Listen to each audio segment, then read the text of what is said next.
Will I be rich and famous?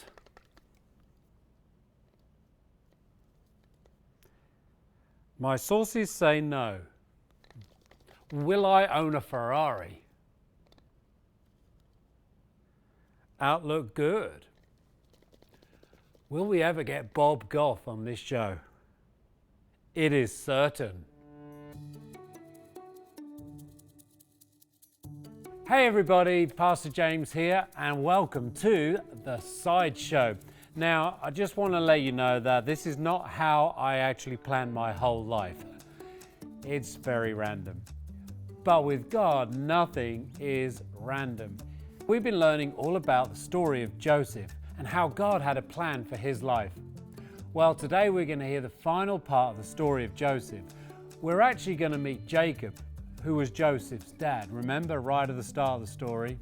Well, we're going to meet him at the end of the story, and he's going to help us understand how God always has a plan. Oh, hello, friends. Jacob here. Oh, I'm Joseph's father. You know Joseph, you've been hearing about the last couple weeks. Oh, well, he was my favorite son, you know that. And not only that, I gave him a beautiful coat one time.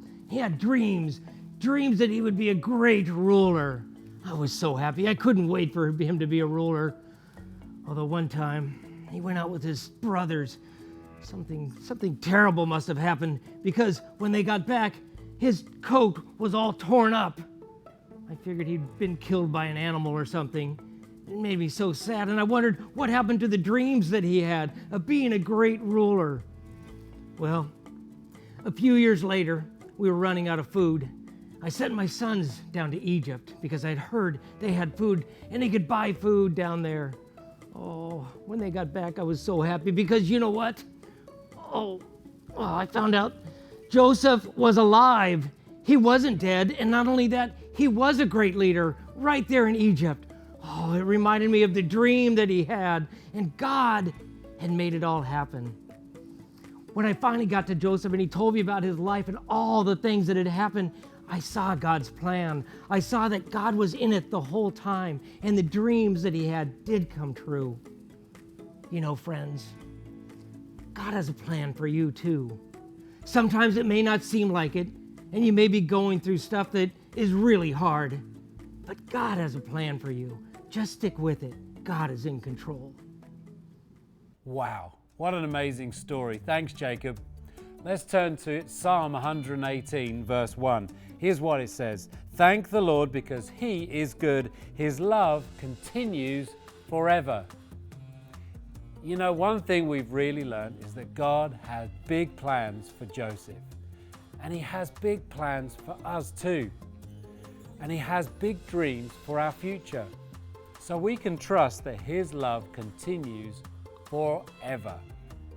Okay, we're going to meet someone now. He's going to be a very special guest, and he's going to tell us all about his big dreams. Ladies and gentlemen, I introduce to you, roll the tape. Hi, Bayside kids. We have a special treat for you today. Look who is here on the Sideshow. We have Pastor Ray, Yes, the founding pastor. The Grand Master of Bayside. All of them. That's right. When you get old enough, they call you the founding guy.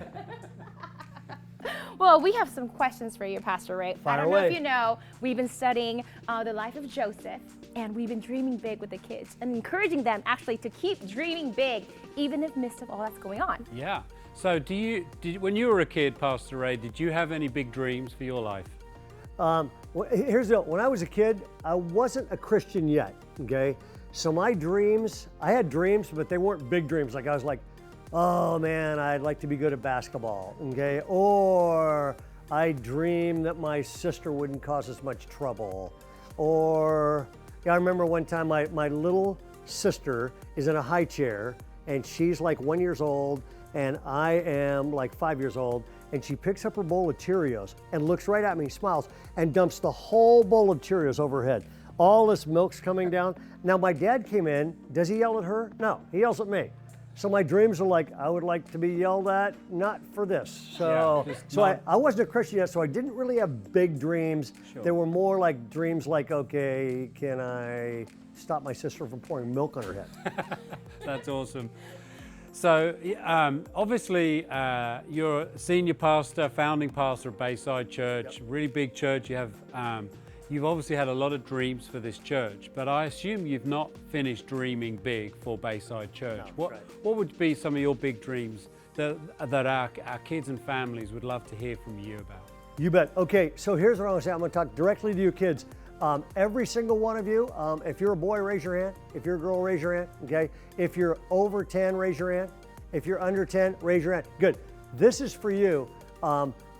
After I became a Christian, all of a sudden I'm going, man, we have a big God.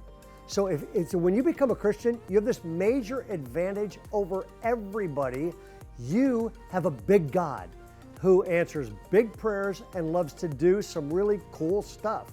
And so the reason I'm pointing at you is this: we started this church for you, okay? When we basically went, whoever loves the kids really loves the community most, okay? So Bayside, we didn't start this church for your parents. Now we're glad you're here, so keep bringing your parents to church. We didn't start this church for your parents. We started it for you. So the minute we started it, like we started the first service, we had a huge kids thing on the first service.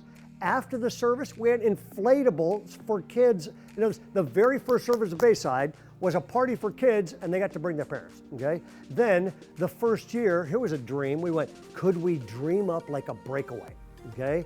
Like we didn't have anything, okay? We didn't have small groups. We didn't have adult ministries. We said, could we do a kids day camp? Our church is only 4 months old. We did a kids breakaway day camp just for you guys. And we thought like nobody'd come. Almost 400 kids came to the first one, okay? And then it gets bigger and bigger and bigger. And I don't care if we're the fanciest church. I don't care about a lot of stuff. I want to be the church in the community that you come to, because when you come here, I want you to fall in love with God and realize God's big, which means you have a life with no limits, okay? Every single one of you matters to God. Matter of fact, if God has a refrigerator, your picture's on it, and God's looking at the picture going, man, I'm gonna do some great stuff with that kid's life. Okay, that was an awesome message from Pastor Ray, wasn't it? But we're not ending there. Catherine has managed to track down somebody really, really awesome as well. And his name is Bob Goff. You may have heard of him before. He has agreed to come onto this show. Here's Bob Goff. Hi, Bayside kids, Catherine here. I'm so excited to have Bob Goff here, the writer of one of our favorite devotionals that all of us get. He is here, and you've been inspiring us. We've been studying the life of Joseph, and just so inspired by you. All our decoration is filled with balloons and paper airplanes, just inspired by your book. If you can tell anything in this season of just 2020 to kids to keep dreaming big, what would you say? Oh, first of all, Catherine, well done. The whole Bayside family. You guys feel like you're my family. And Bayside kids, I just want to talk to you. You're our hope. You're the ones that we're hoping for as you're like learning these lessons, as you keep your eyes fixed on Jesus.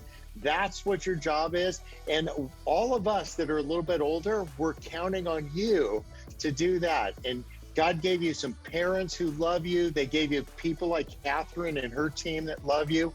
What I want you to do is to figure out all the different hats that you wear. I've got a place that I go to. It's my favorite place called the Oaks. So I've got an Oaks hat. But I also know some people that went to this school. It's Oklahoma State. And I'm going to talk to them a little bit later. I like those hats, okay? But here's my favorite hat that I've got. I've got a cowboy hat. Now, most people that think about me don't think about Bob the Cowboy. And people who think about you, they may know you one way, but you actually have other things going on. What you might not know is I don't just have one horse. I have a place where we train people's horses. I have 17 horses there. And so while I've never been on a horse before, in the last couple months, I've like gotten a cowboy hat. I'm learning new things. Here's the idea in scripture. New day, new you. Like, I'm a new creation.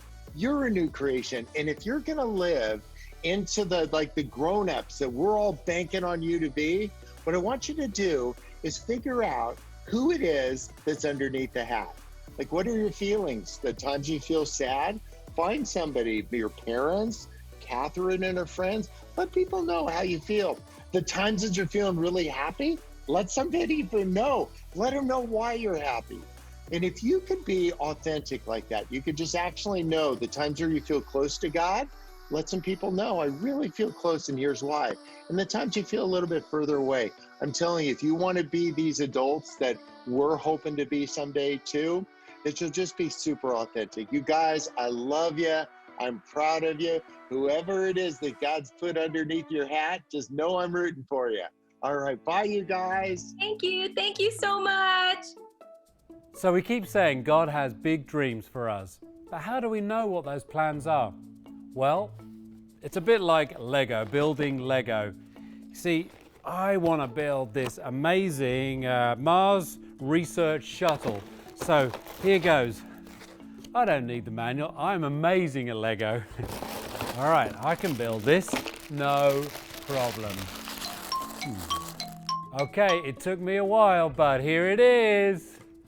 Ta-da! That's about right, isn't it? No, I don't think so. Maybe I need to get my 9-year-old boy Elijah to build this. Where do you think I was going wrong? Yeah, I didn't follow the instructions. Let's see if Elijah can do a better job. Okay, it's been a little while. Let's see how Elijah's getting on. Elijah, come and show us what you've built. Wow, look at this. So, how did you do that? I just follow the instructions. There you go. Follow the instructions. You know, if we want to know God's plans for our life so that we can fulfill and be everything that He has planned us to be, this is God's instructions for us. If we want to know what big dreams and big plans He has for us, read the Bible and follow the instructions in here. Good job, bud. That looks amazing. Thanks for watching the Sideshow. See you next week.